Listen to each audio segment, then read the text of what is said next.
Hello once again, everybody. Welcome back to the Motorsport.tv Super GT preview show. I'm Jake Sanson. With me today is my colleague in the commentary box, Jamie Klein, and we are very, very privileged to be joined by Paulo de Oliveira, GT300 superstar. Boys, thank you so much indeed for catching up with me in episode 3. How are you guys doing? Thank you very much, Jake. It's a pleasure to be here with you guys. Looking forward to talk about the racing. And Jamie, how's things from your side? Yeah, I'm fine as ever. It was a bit odd to have a midweek race because, of course, it was the Golden Week race. So kind of got a weekend to relax after the race, which is a bit of a strange feeling, but I certainly won't complain. And now we're here on a midweek talking about it. So, yeah, it's perfect timing. And wasn't it fantastic, really, Jamie, to see the contrast between Okayama and Fuji? In Okayama, we had pretty much everything that could possibly happen from a chaotic point of view in Super GT. But wasn't it pleasant to see in Fuji we had that very rare and most pure of motor races where it literally ran from start to finish with no safety cars, no full course yellows, no stoppages, barely even a yellow flag, really. It was a fantastic race. Yeah, I was staggered, to be honest. I mean, not only when you compared to Okayama, because of course the weather, played a big role in that, but think about last year's Fuji race where we got, 2 red flags and we didn't finish the race after poor old Mitsunori Takaboshi's huge crash. So I was kind of expecting not more chaos on that kind of level, but I was expecting, a decent number of full course yellows, fun and games happening. I think we did have 2 300 cars getting together at the very first corner, and it was like, oh, here we go then.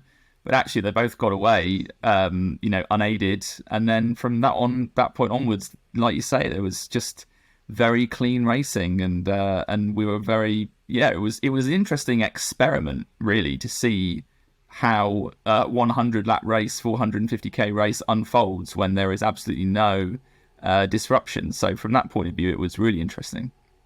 It was fantastic because we had a pure race in both GT500 and GT300. And Paulo de Oliveira, obviously you were the man who was instrumental in setting up a run for the title in that particular race event. I mean, you and Tepe Natore were able to combine your talents and turn out with a fantastic victory, despite the fact that it went right down to the wire. That must have been quite nerving in the last sort of half hour. Yeah, for sure. I mean, until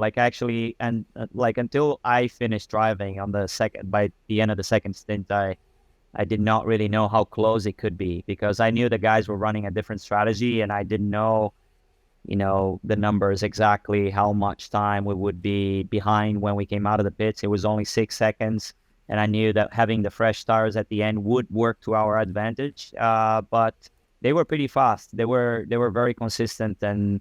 Just as you said, went really down to the wire at the end.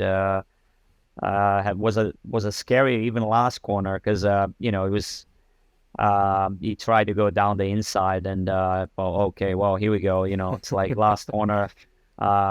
This is a bit scary, but And I'm also never almost in the last 3 years never in that position of watching the race at the end. I'm always taking the second stint or the final stint of the race. So. Watching is a little bit more terrifying. So let's talk a little bit about how things went down in Fuji, Jamie. Obviously, it was a very interesting battle right from the start. Our first dry qualifying session of the season, and we kind of assumed that it was always going to be mighty close. But again, I want to come back to this point that we made during commentary in that last year, every qualifying session in GT500 for the first half of the year seemed to be completely blitzed by Toyota. But it's really interesting that in this part of the year, both Nissan and Honda have genuinely caught up. Yeah, for sure. I think when you look at the qualifying pace, I think that was actually the biggest surprise was that I think, you had the Yokohama Shod car, the Bando car in P2, but then you had to go down to P6 for the next Toyota, which was the 36 Toms machine, and all the others being eliminated.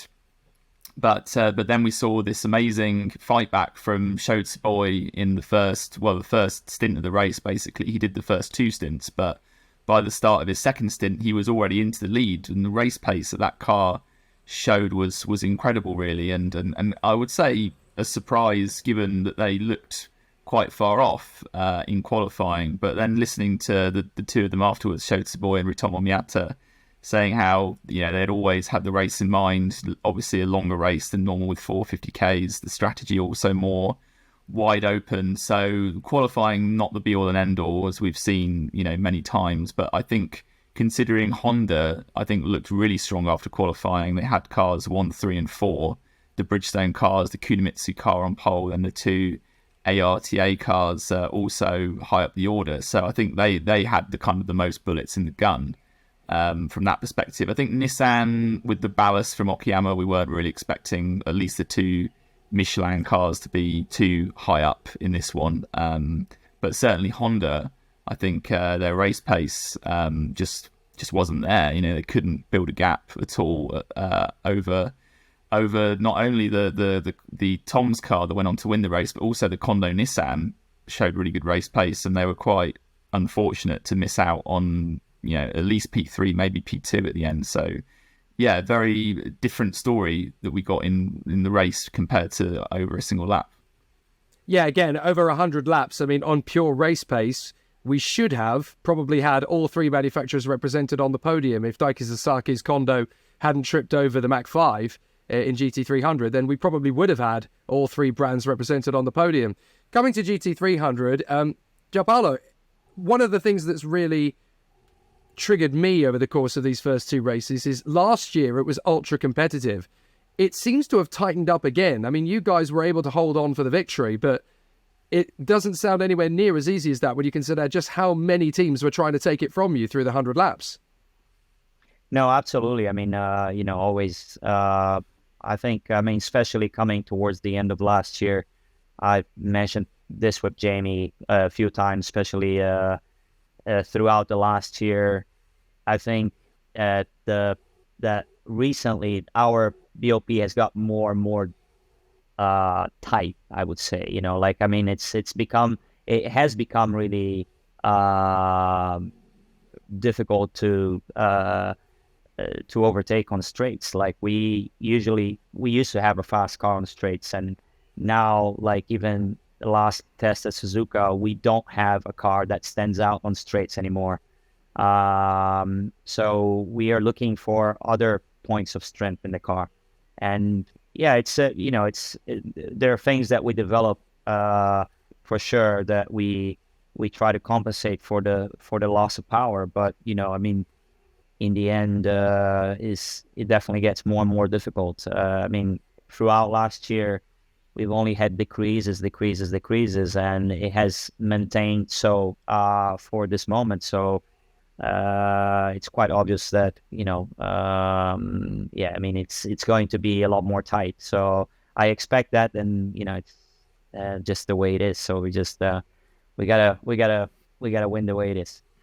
And one of the things I want to pick up again, Jamie, from the GT500 race was we had such a fantastic battle, a pure battle. But in the closing stages, we had so much drama. I mean, first the Kondo Nissan fell by the wayside in 3rd position, and then both the ARTA Mugens towards the end of the race fell away. I mean, it was very much the podium that nobody wanted to get.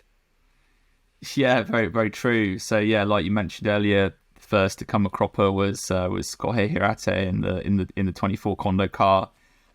In that GT300 melee, and then yeah, Toshi Oyu had done a brilliant job to fend off Kodai Tsukakoshi in the 17 Real Racing Honda, and also we had the number 3 Nissan of Mitsunori Takaboshi in the mix there. Oyu did brilliantly. Didn't look like he really had the pace in the closing stages, but you know, really just would not take no for an answer. Was just doing everything he could. And he just about looked like he'd done enough to hold off Tsukakoshi for P3, and then almost in scenes reminiscent of that famous 2020 season finale, comes out the final corner, crawling along, has to come into the pits. Turns out they didn't have enough fuel in the car, which, you know, is something we see at Fuji, especially when the teams are trying to, you know, get away with refueling as little time as possible. It's a very long pit lane, so it's very costly to be, you know, doing a longer pit stop than you absolutely have to. So in the end, it was, yeah, Kodai Tsukakoshi and Nobuharu Matsushita who'd been stuck in that long train of cars in the first stint. Didn't really look like they were going to have a good race, but they managed to break free from that pack in the second stint. Tsukakoshi coming on board, doing a great job, and and just showing again, kind of similar to the Tom's car, but obviously coming from much further back, that just because you don't have the pace in qualifying the race, it's just always a completely different story. Well, except for Zhao, Paulo, and Nattori, because they went from pole to win, but still, yeah, it wasn't as easy as it looked. That wasn't a straightforward. But, yeah. I was going to ask you about that, Joao, because obviously, you know, from the way it sounds straightforward, but you guys actually really had it tough from quite a few cars in the field trying to rip the win from you. Just how confident were you guys that you could actually hold on to it? Well, we knew the car number 2 would be the closest by the time it came out of the pit stop, the final one. I have confidence in Tepe. I think he's a very, very fast driver. He's capable, and I knew that he would be pushing for victory. That's just, I was just worried that there might be a contact or something like that, because you can never really predict those things. But he did extremely well. He actually used one of the GT 500s, overtaking both of them to kind of get across to car number 2, and then just sort of put himself in a position to overtake on the main straight. Because then on the final sector, he was just always sort of like taking a different line to Hibiki was driving the car number 2, and then he was forced to defend his position, and then came the straight. Then he was he had a good exit of the last corner, and you see on the straight they were side by side throughout the whole straight, and into turn 1, then he could make the move. So I mean, it was fantastic to watch. We all enjoyed it, and I hope there's going to be 6 more battles like that in Super GT for the rest of the season. Maybe a little bit less stressful for you, Joao Paulo, but obviously for us, we loved every moment of it. So Fuji obviously gives us a really interesting battle, and as we expected from last year as well, 2 different crews winning the first 2 races across both races in GT500 and GT300, so it really sets up an interesting spectacle next month at Suzuka. There's obviously going to be an interesting challenge ahead, but there's a lot of things that I want to talk about moving into Suzuka, and especially that we have Joao Paulo Lima de Oliveira in the booth with us to talk about these kind of things as someone in that universe. We've just had word this week, Jamie, that one of the biggest news stories to hit Super GT, certainly for quite a while, is that we're going to have one less tyre manufacturer on the starting grid in 2024 onwards, and that is Michelin. Having had the fantastic success they had in 2022 and a difficult start to 2023. Obviously, they won last time out in Okayama, but in Fuji in the dry, they were a minute back, essentially, from the race winners, Tom's Toyota. But they decided to pull out of the GT500 race. So the 3 cars that have, Michelin tyres are not going to be there with the same tyre brand in 2024. Now, that's a big change-up. That's obviously going to shake things up quite dramatically. Yeah, it's massive. I mean, we've had the 4-way tyre war between Bridgestone, Michelin, Dunlop and Yokohama since I think it was 2009 that Michelin returned after a few years away. So yeah, it's quite a shock, really. You would say performance-wise, okay, they haven't won a title since 2015, but they came very close last year with the number 3 car of Chio and Takaboshi, and they're still a force to be reckoned with. I mean, we saw that at Okayama in the wet, that they have the best tyre in the wet. I mean, if it rains more than twice in a season, they've got to have a very good chance of winning another title. So I don't think it's performance related. It seems to be a sort of wider strategy related thing. So hopefully in the coming days and weeks, we'll get a little bit more information on that. But I think just, from the early feedback that I've had, it is quite a shock within the Nissan camp. And of course now, what are they going to do next year? Are they going to go back to Bridgestone? They're already supplying 10 out of 15 GT500 cars, so that looks, difficult to pull off. Could they go with Yokohama? I've seen Kondo Racing doing quite well with Yokohama tyres, especially in the Fuji race we just talked about. So, yeah, a couple of different options. But unfortunately, we are going to be down to just the 3 tyre makers unless we get a new entrant coming out of the blue. But they would already need to be developing a tyre by now for that to be realistic. So I think it's safe to say we're only going to have the 3. Although it is worth noting that Michelin should be sticking around in GT300, so at least we won't be losing them from the championship completely.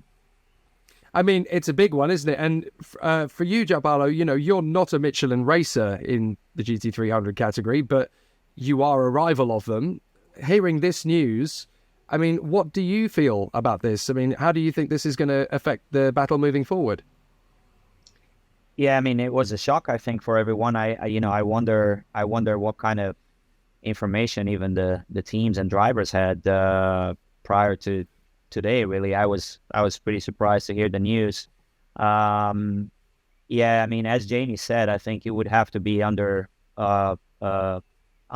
with your development already to be in position to come next year and have a competitive tire in GT500. I think that's very difficult for any manufacturer to just, to take on the challenge, especially as we're like almost halfway through the year already.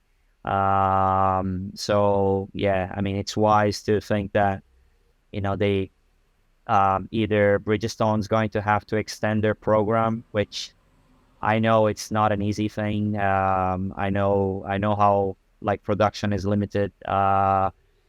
And also, I mean, yeah, I think there's potential from Yokohama's side. There's obviously a lot of GT300 teams using the Yokohama tires. So I think, it's also a production thing on their side. How much allocation they can have. But yeah, I mean, Michelin's plans. That's the other question, right?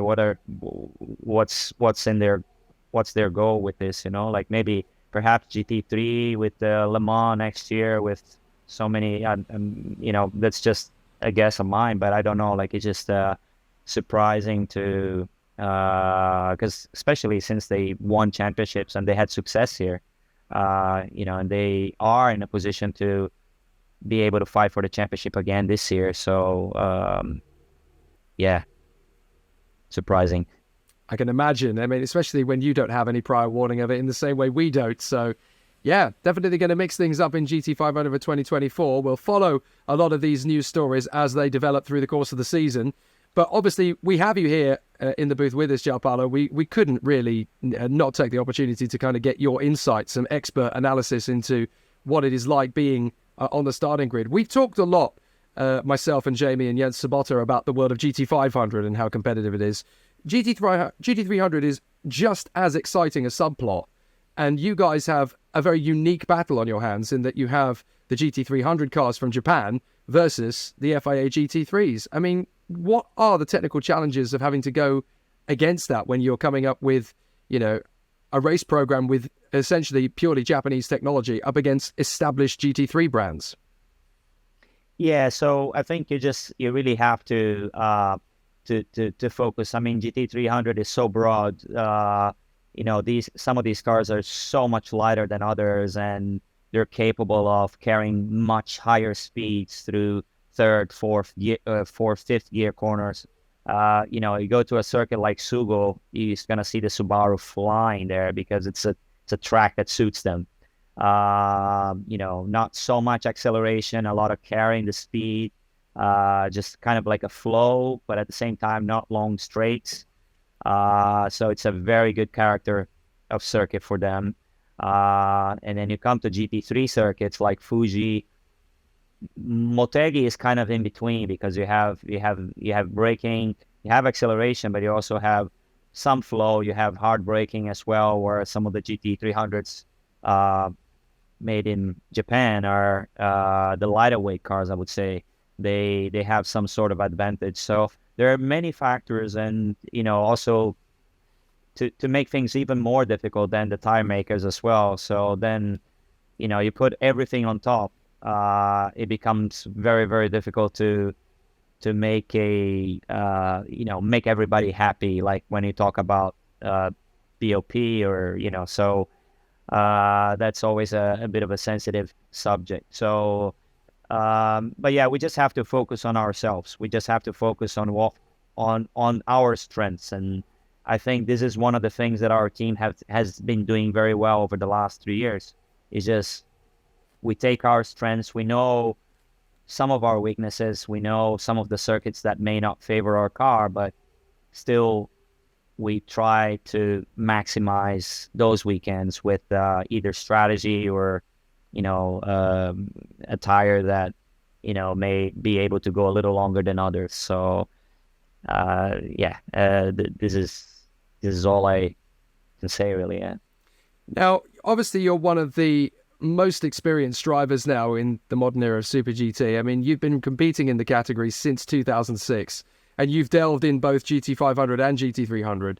For those who are just spectators watching, and for people like me who have never driven these kind of cars before, what is the pure difference in driving style between the GT500 and GT300? We obviously know there's 10 seconds difference between the cars in terms of lap times, but what is the actual experience like of driving GT300 compared with GT500?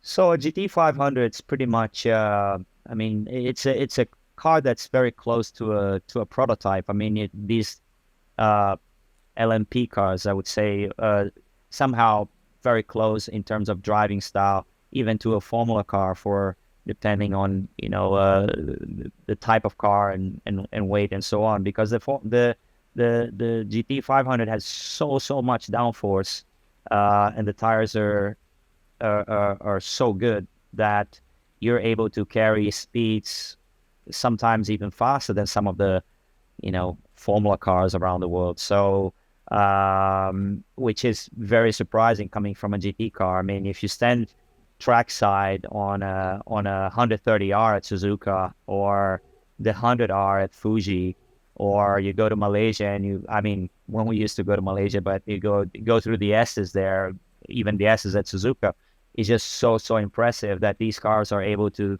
take that much speed into the corners. So GT500, you can drive a lot more aggressive. You can punish the car more than GT3s, because GT3s is a bit of a heavier car. It's a bit more of a feeling kind of thing. So you have to you kind of have to nurse a bit more the car, because it's more detailed, I would say, in terms of getting the lap time, and especially looking after tires and so on, because on the GT500, you immediately feel the tire, because the car is so stiff and there's so much downforce.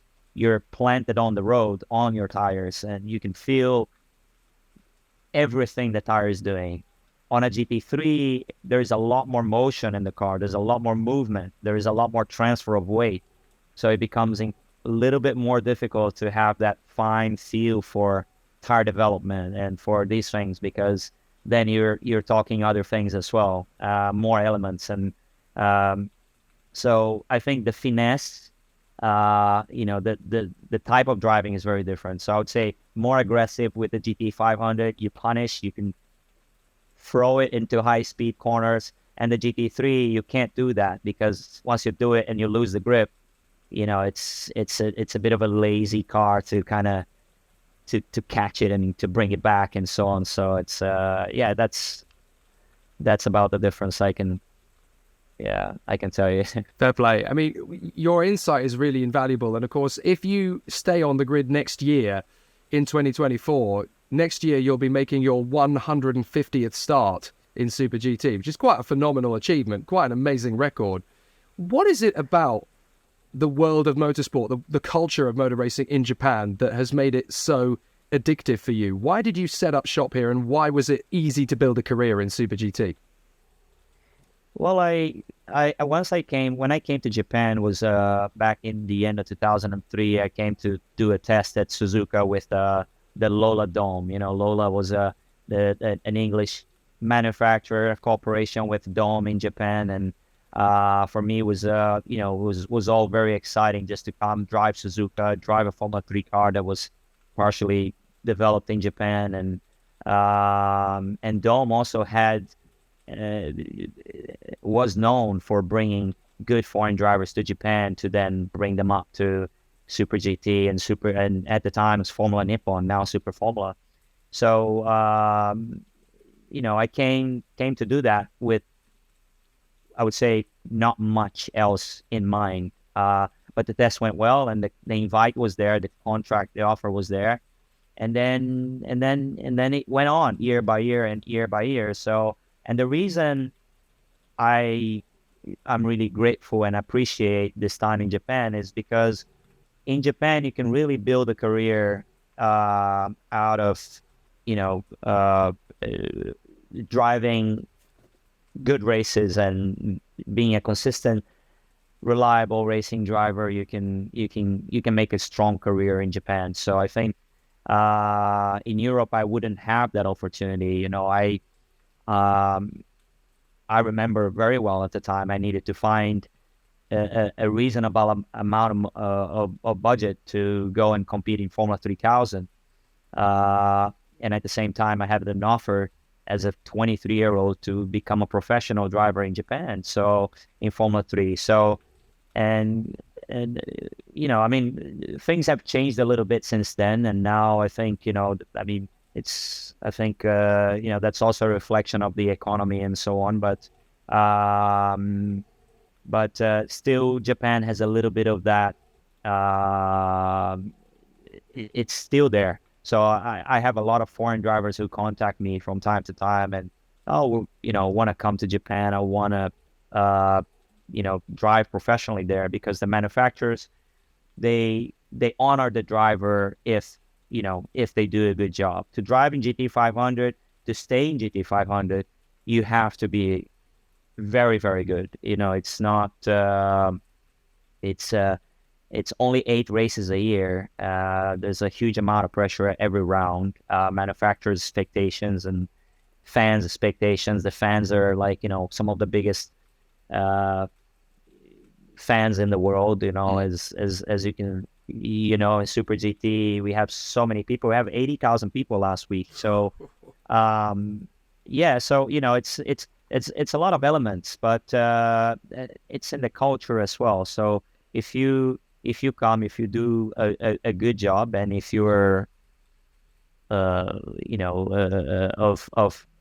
loyal to the Japanese culture and are able to also adapt, then you can go long career in Japan. So it's fascinating. It really is fascinating to get your insight. I mean, 80,000 spectators, that's double what most British touring car events clock to, and it's comparable with MotoGP. I mean, that is just absolutely phenomenal.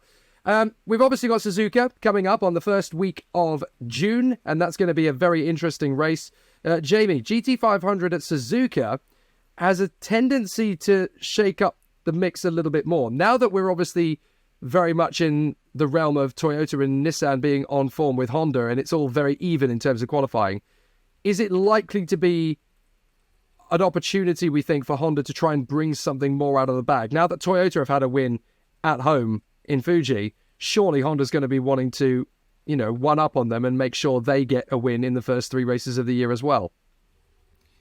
Yeah, I think you probably would, on balance, say Honda would go to Suzuka as the favourite for a number of reasons. I mean, actually, if you look at the past few seasons, it's been Nissan that's been doing all the winning at Suzuka.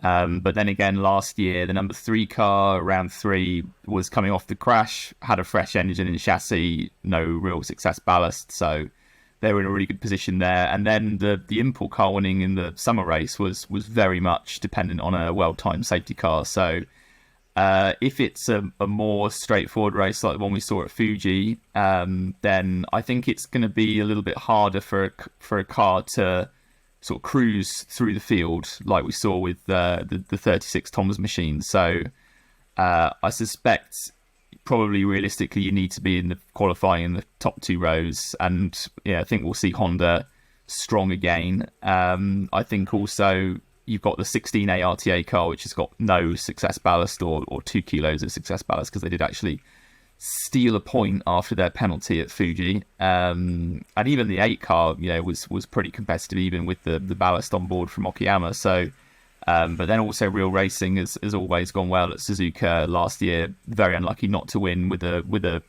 refueling miscalculation. So I think Honda have got several good candidates. Also, I wouldn't rule out Impel, but speaking to Bertrand Baguette after the Fuji race, he was not a happy boy at all, and they need to make a big step forward. So and qualifying hasn't been their strong point. So I think, more realistically, especially now the couple of Toyotas, the rookie racing car, the 36 Tom's car, of course, now kind of weighed down a bit with ballast. I think Honda has got to be a strong contender to get a win on the board. Well, let's talk about it from a GT300 perspective. And Gianpaolo, obviously, you've just come back from testing at Suzuka. It's going to be a very tricky race for you guys.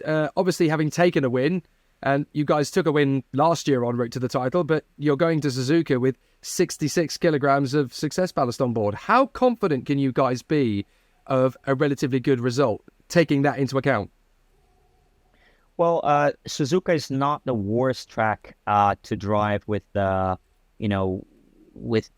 with that kind of weight on board, because it's a flowing circuit. There's not much slowdown and acceleration. So, if you manage to find a good balance into the especially sector 1, you can still be reasonably quick, and we've seen that in the test this week. So I think my expectation is to be able to score good points there. I think that's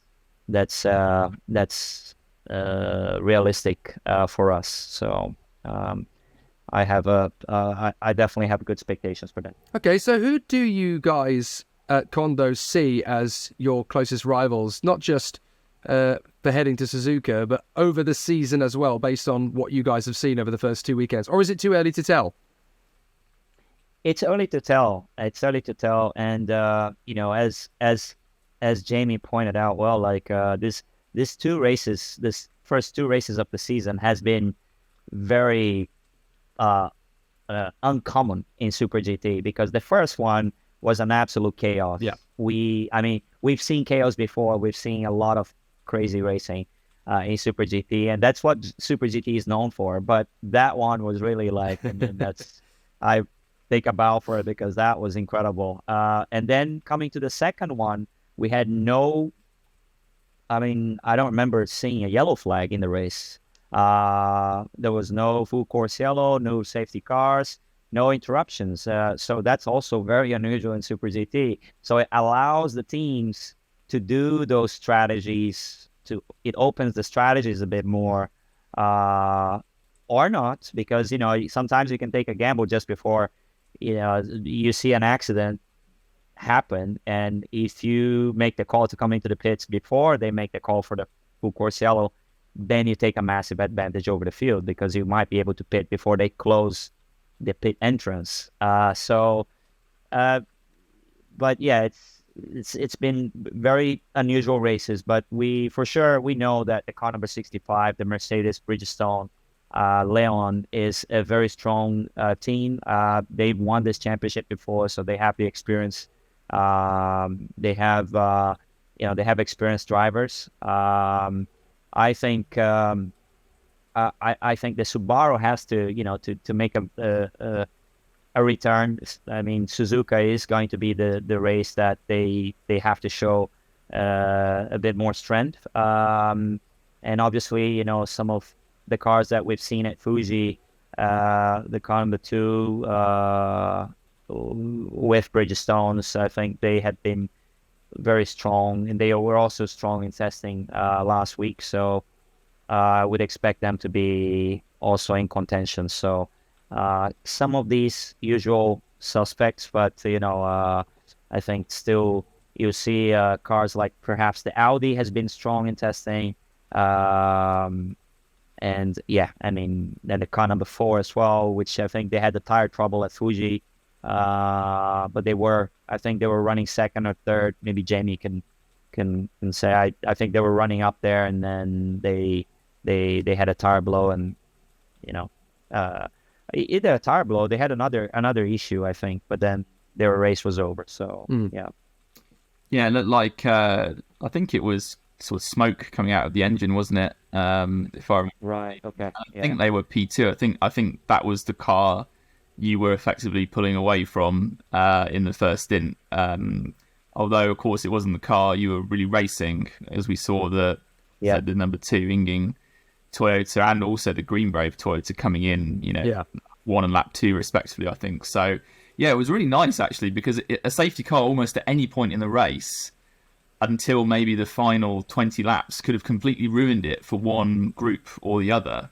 So Exactly. there was actually, because there was that nice sort of, kind of to and fro, and actually sort of reviewing the lap times, one of the sort of striking things was actually how similar your pace was until the closing stint, basically. I mean, the gap kind of just went like, sort of did this, then the stop, then this, and then sort of back again. So it was really interesting to see. And yeah, but I think you're right to pick out the 65 Leon Mercedes there as a real threat, because finishing P4 with the second highest amount of ballast was really, really impressive, I think, from Naoya Gamor and Takuro Shinohara. So I think I had them marked in my notes as maybe the favourite at the start of the season, just because of their long run pace at Okayama in the official test was mesmerising. Yep, you're exactly right.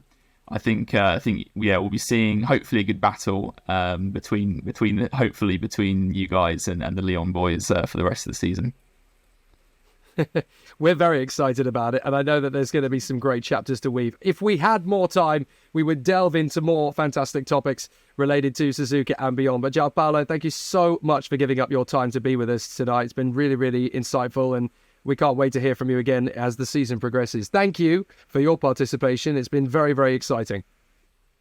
That about concludes things in the preview for the third race of the Autobags Super GT Series 2023. If you missed the chaos of Okayama and the thrilling encounter at Fuji, then you can go back and watch it on motorsport.tv's premium service. Subscribe now and enjoy all of the action from Super GT in 2023 if you haven't already. And myself, Jamie Klein, and of course, Paulo de Oliveira will be at Suzuka to give you all of the entertainment and drama from the third race of the season. Thanks very much for watching, and we'll catch up with you next time out in Super GT.